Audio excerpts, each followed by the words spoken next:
Hello, ladies and gentlemen, and welcome back to the Ultimate Doctor Who Marathon. This is the show where I take a look at every classic Doctor Who story, plus a bunch of Big Finish audio dramas, 7 days a week, one episode a day. And today, on the 9th of October 2018, we are starting the second story in Season 14, the final story of the classic series to feature Sarah Jane Smith as companion, and a story written by Bob Baker and Dave Martin, of all people, with The Hand of Fear. Of course, this being part one. Oddly enough, what's interesting is that The Hand of Fear is, as a story, started out as a draft for 6 parts, but it was actually shortened down to 4, because it wasn't ready in time for this season 13 finale, so they moved it to this season. And oddly enough, that actually really helps the episode overall. Part 1 just goes by really quickly with, a lot of characters a lot of our characters introduced, our main conflict sort of introduced, but still that much intrigue that we don't quite know what's going on.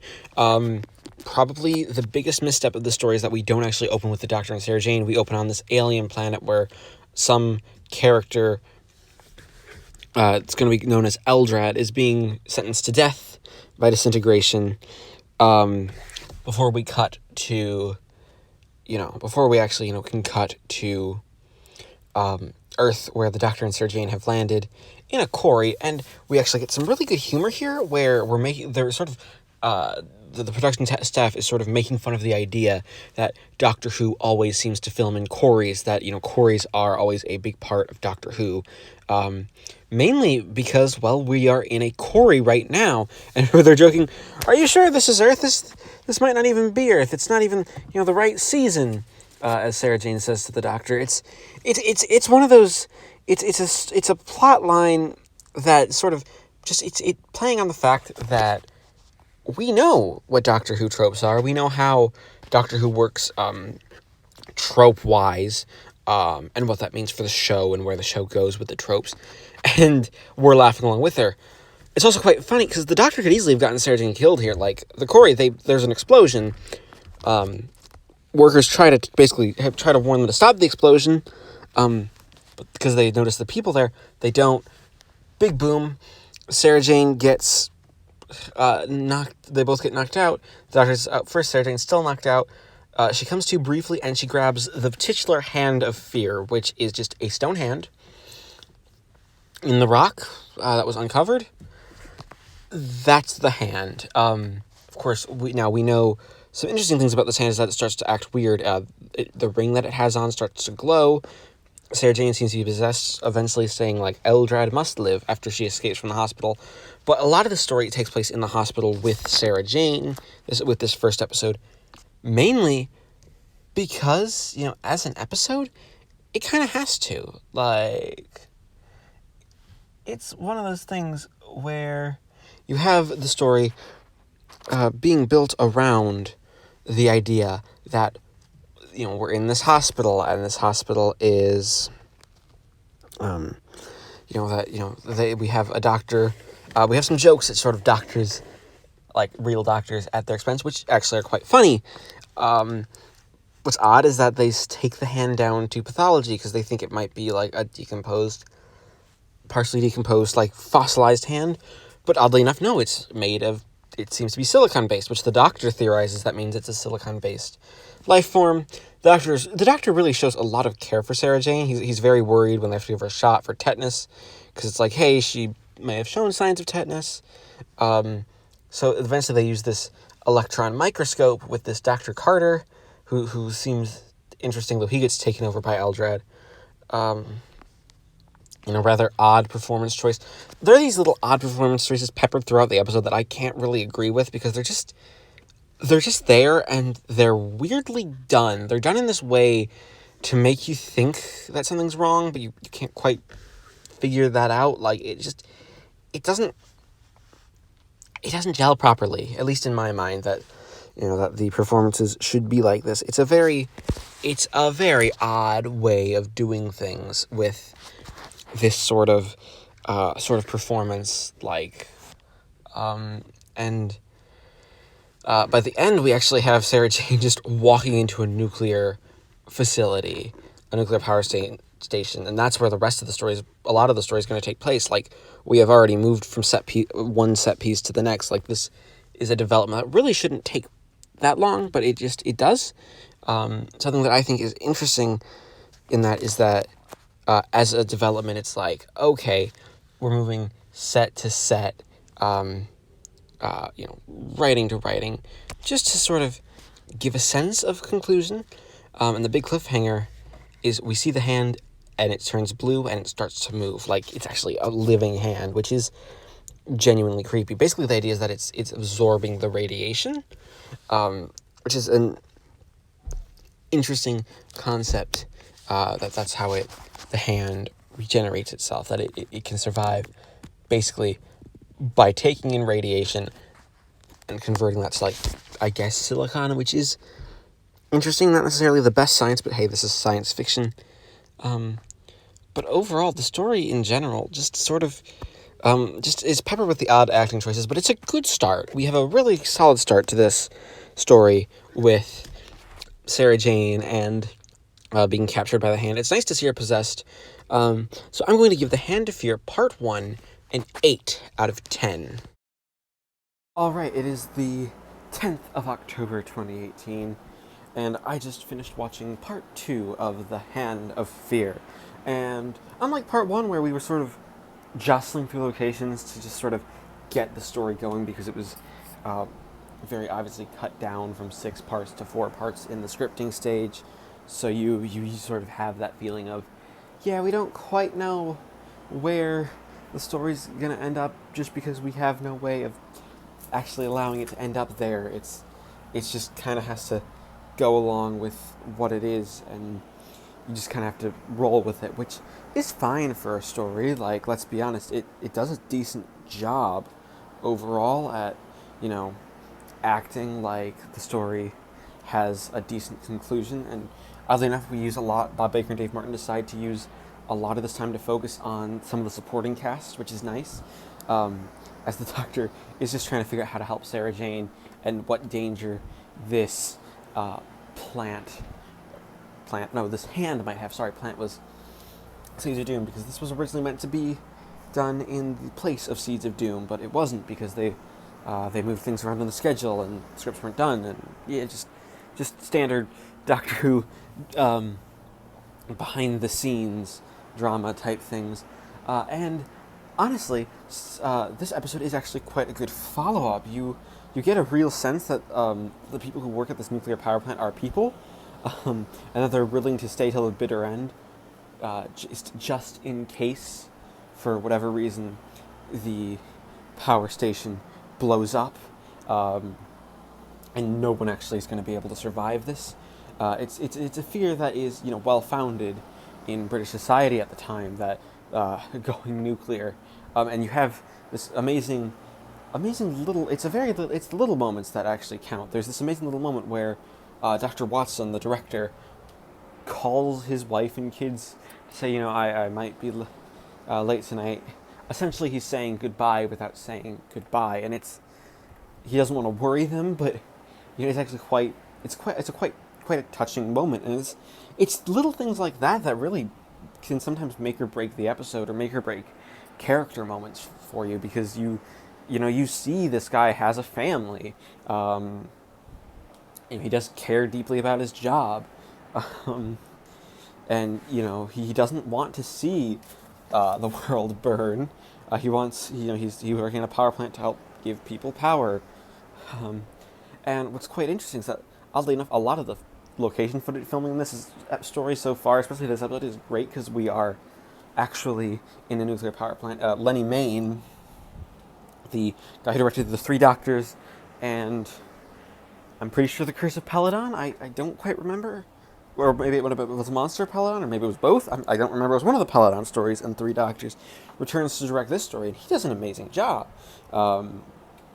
His direction techniques look very, very good. They, they're really well framed, and they give, they allow. He knows how to really make the the power station look, the footage of the power station look good, especially in comparison to the sets.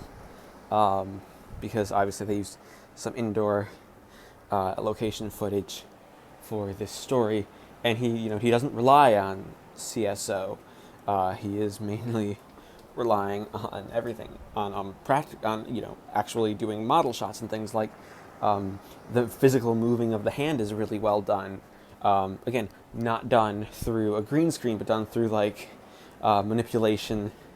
I think it might just be an animatronic hand. I'm not entirely sure, but it's really well done. And the fear of radiation allowing the hand to regenerate is a rather interesting one. Not necessarily in the most scientific of things, but still one of those great little just one of those interesting tidbits is that's sort of how it happened. Is that they built the stories around everything. That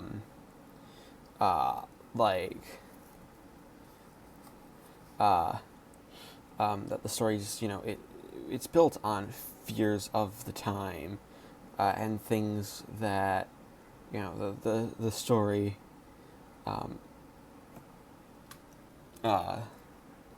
things that the story, really can't have. It's really well written overall, that just you have this fear of the time and fear that things might be going wrong because of it. And I think that the story plays with those ideas very, very well. It is a bit boring in places, and honestly, just because we're taking episode 2 at a slower, part 2 is a much slower pace than part 1 was. That doesn't help the story itself. That kind of diminishes some of the some of the goodwill that it builds up in that you have part 1. But still, Hand of Fear Part 2 is an excellent episode. It's an amazing sort of journey. You have this amazing moment where Sarah Jane is no longer under her control, but that still doesn't mitigate the problem. Now the Doctor actually has to deal with Eldred coming to live. Some of the ideas are built on where Eldred's from, but that's not necessarily focused on.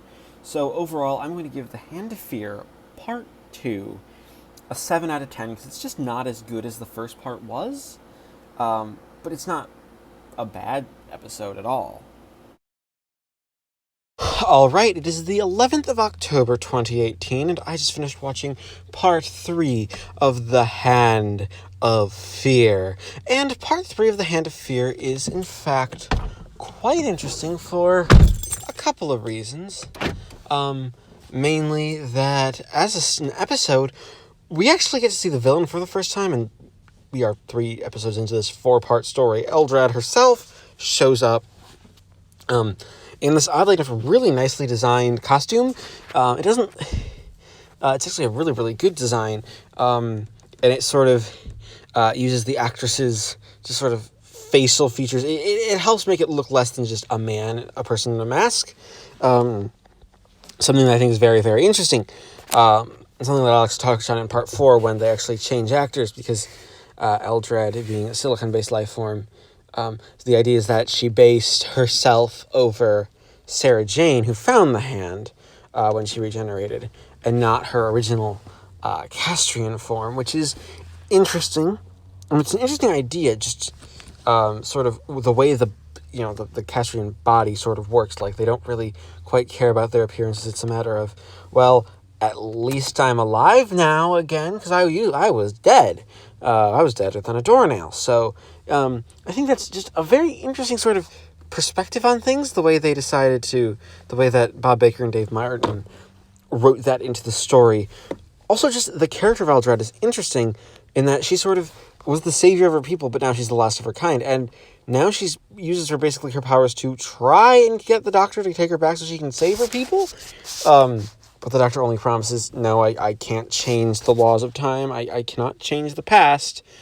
I can only bring you back in the present, which is quite interesting.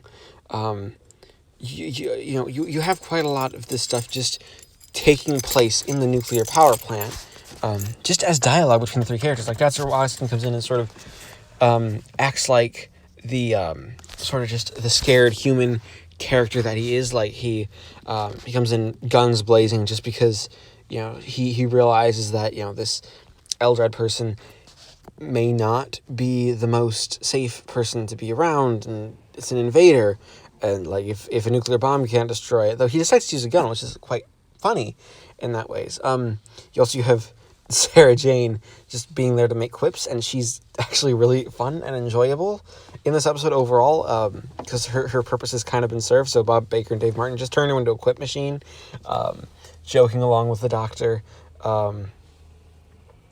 And also what I find interesting is that the Doctor is willing actually to help Eldred, because it sort of shows what sort of character the Doctor has become.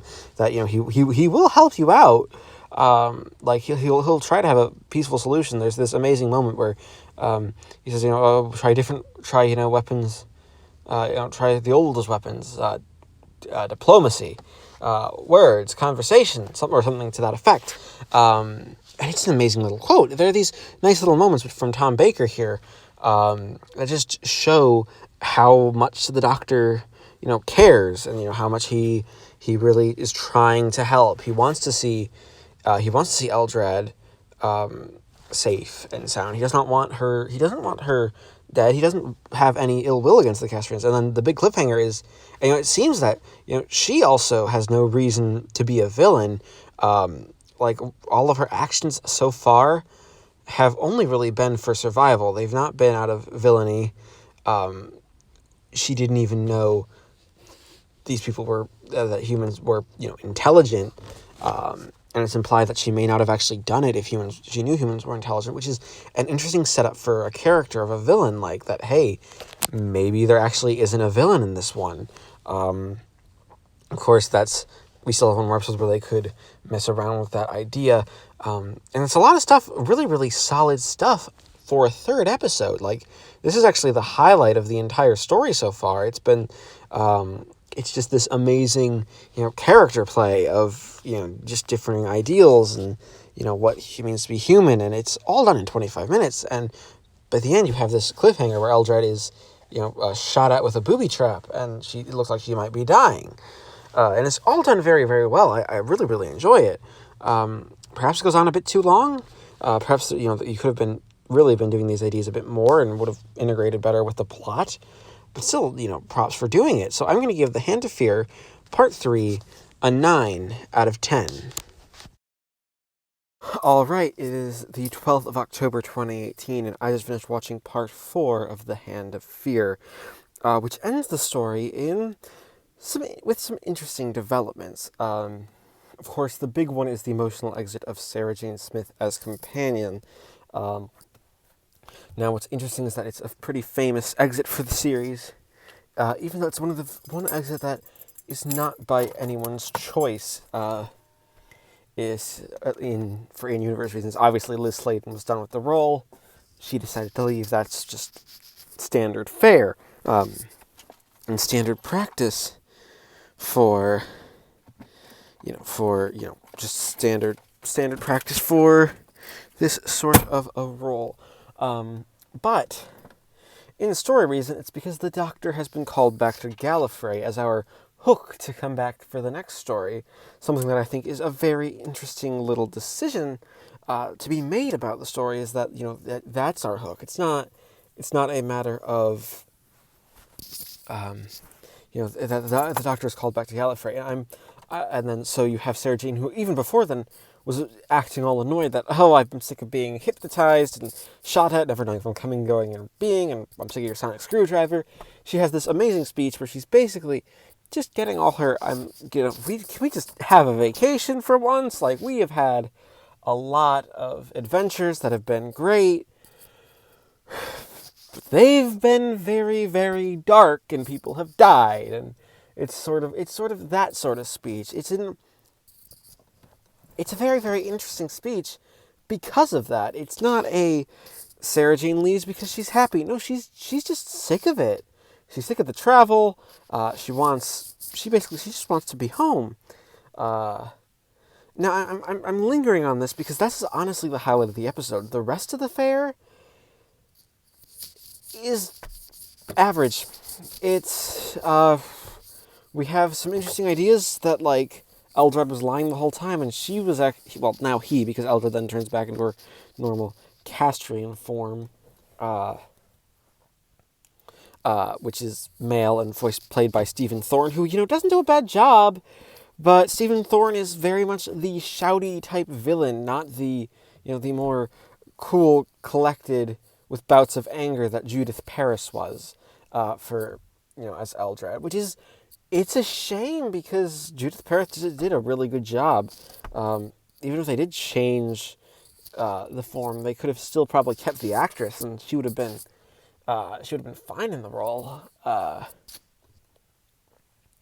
But also the idea that really, just a lot of the stuff on Castria just sort of is boring because there's no real point. Eldred was a tyrant, and they obliterated him. He survived because the ring survived, which had his genetic material. And with that, all you have is, a character who doesn't really have a home, doesn't really have anything, ruler of a dead world, decides, well, I'm going to just take over the Earth because we need a last-minute villain. I think it would have been more powerful if the Doctor just left Eldred. They easily could have slipped away, and it would have been much more powerful. Could bring the character back for reappearances, maybe have him develop him more. It's just they decide to cut up short development because they're like, right, we're killing him off, we're good, let's move on to something else. Let's move on to the 7 minutes we're devoting to Sarah Jane leaving, which is good. It's a good 7 minutes. But again, you could have kept all that and just not had Eldred die. Like, really, like, it would have been... It might have even made it a bit more powerful with Sarah Jane leaving.